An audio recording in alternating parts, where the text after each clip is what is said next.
As I'm praying my faithful Father, may the word that is going to bring to us that may help us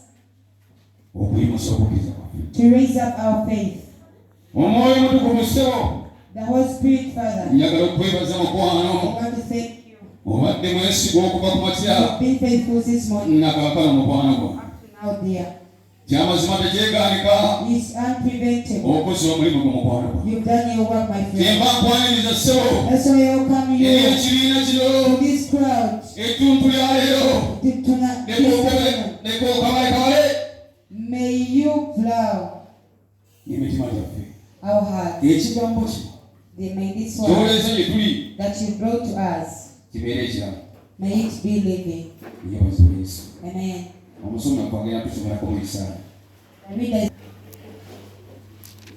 We are reading in Isaiah chapter 5 from verse 1. Wagamati nyimbire muganzi wange oluyimba olw'omwagalwa wange ebigambo by'olusuku lwe olw'emizabbibu. Muganzi wange yalina olusuku olw'emizabbibu ku lusozi olugimu ennyo, n'alusimira olusalosalo, n'alusigulamu amayinja gamu, n'alusimbamu omuzabbibu omulungi ennyo nnyini, n'aluzimbamu wakati ekigo, era n'alusimamu essogolero, n'asuubira lubale zabbibu, ne lubala zabbibu ez'omu nsiko.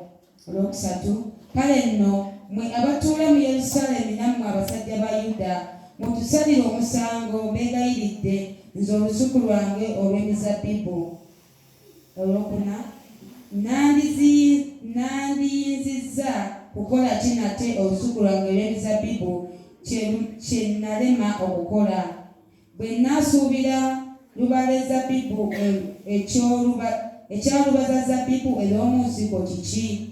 Kale nno kaakano kambategeeze kye nakola olusuku lwange olw'emizabbibu. N'aggyako olukomera lwalwo, era lulirirwa ddala, n'amenyera ddala ekisaakaate kyalwo, era lulirinyirirwa ddala, era n'aluzisa tebaalusalirenga so tebaalulimenga, naye mulimeramu emyeramannyo n'amaggwa, era ndiggalira ebire obutalutonyesezangako mu nkuba. Olw'omusanvu, kubanga olusuku olw'emizabbibu olwa Mukama ow'Eggye y'ennyumba ya Isirayiri n'abasajja ba Yuda ky'ekisimbe kye ekimusanyusa. Yasuubira okusala ensonga, naye laba kujooga; obutuukirivu, naye laba kaaba. N'addamu n'agamba nti ensigo ennungi ye mwana w'omuntu, ennimiro y'ensi, ensigo ennungi abo be baana ab'obwakabaka, n'eŋŋaano ey'omu nsiko be baana b'obubi. Omulabe eyasiga ye Setaani, amakungula y'enkomerero y'ensi, n'abakunguzi be bamalayika. Amen. This morning, to what weekend our faith of Christian. Praise Jesus. The Bible says that all of the he plowed the garden and even put some he put fence. Hallelujah. He even put there place where to squeeze this. We are going slow. Bible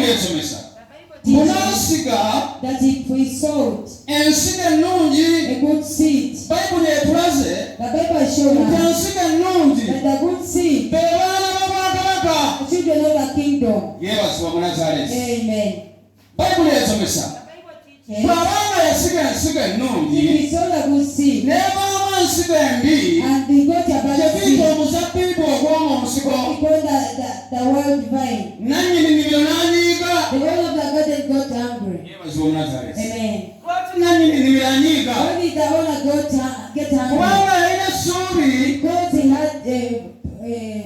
had hope. yalina essuubi He had hope mu nsigo gye yasiga. in the seed that he had Katonda sown. alina essuubi He has a mu buli hope kinoomu atudde in wano. whoever is seated Oli here. nsigo ya You Katonda. are going to see. Bayibuli yegeeko nti ensigo ya Katonda ennungi The Bible says that a good seed of ye mwana God w'obwakabaka. is a child of the kingdom. Yeebazibwe Yesu Omunnazaaleesi.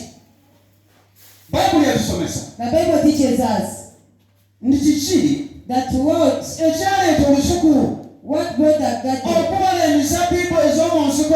to get the white vine.